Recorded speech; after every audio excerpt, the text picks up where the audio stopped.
Today I have a little bit of this and that for my lovely IHP community. So the 5D Collective, as always, we are compassionate.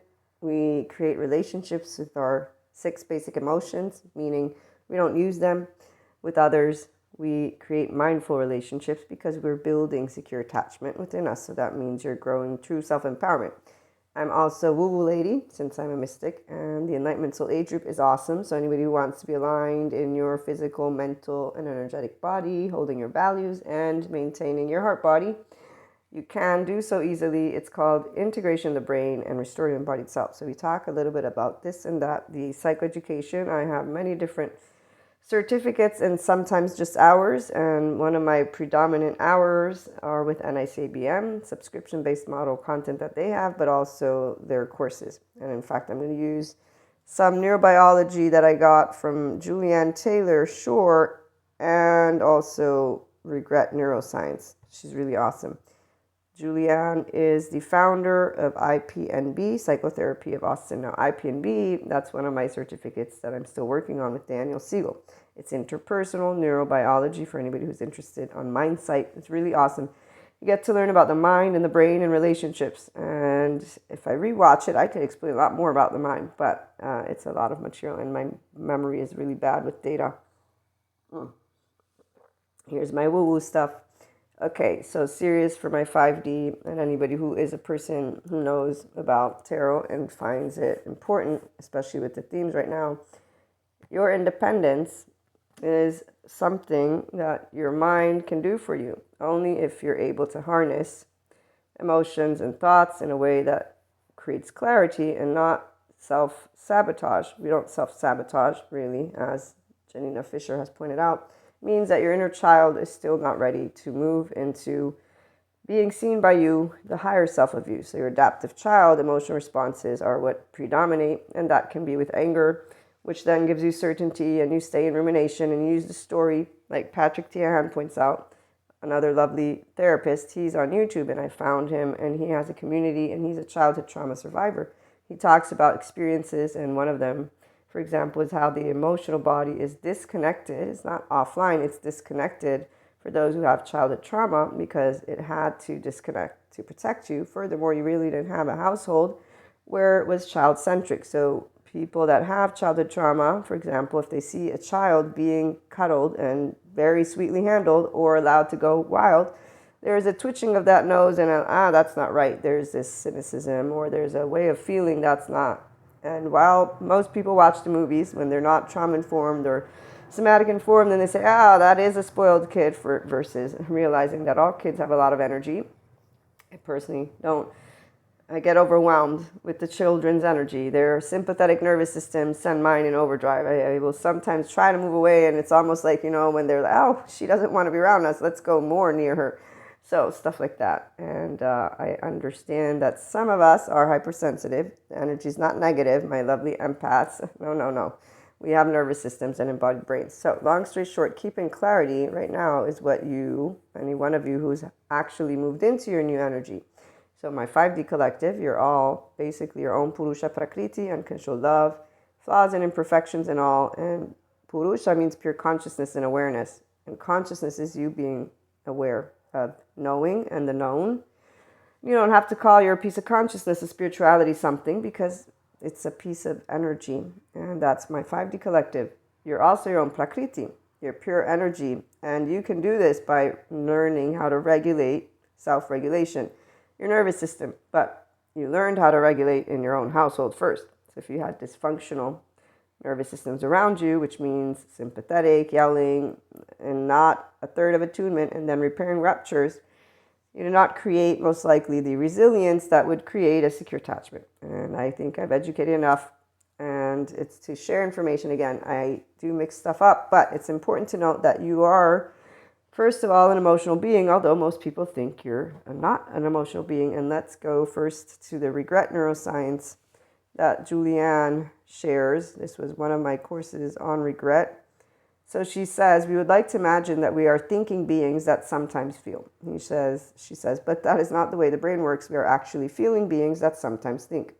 And because that's biologically true, you can either ignore that and try to pretend that it's not true and be run by your feelings and be reactive to them, or we can face that this is true and be with whatever feelings you have about the fact that it is true.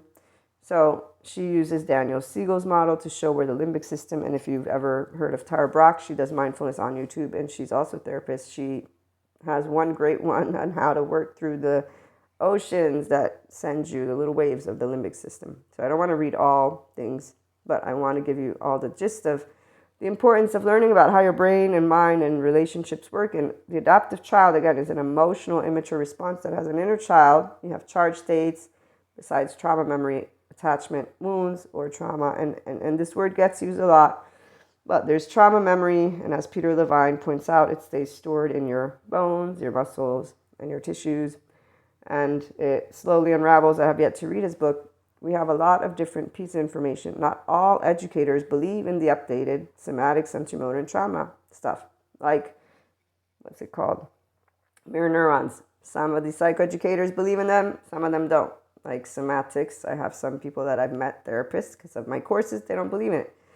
Okay, and the part about belief, I mean, empirical data, it needs that time to build. But before we keep talking for a little bit longer, what you want to know about the brain. So here's some neurobiology, how your experiences shape your brain, all of us.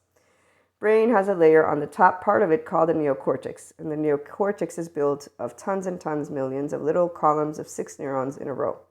The bottom 2, and I might have screwed this one up, but there's 6, 2 and 2. So the bottom 2 neurons get their feed, their information from the parts of the brain that are experiencing the here and the now.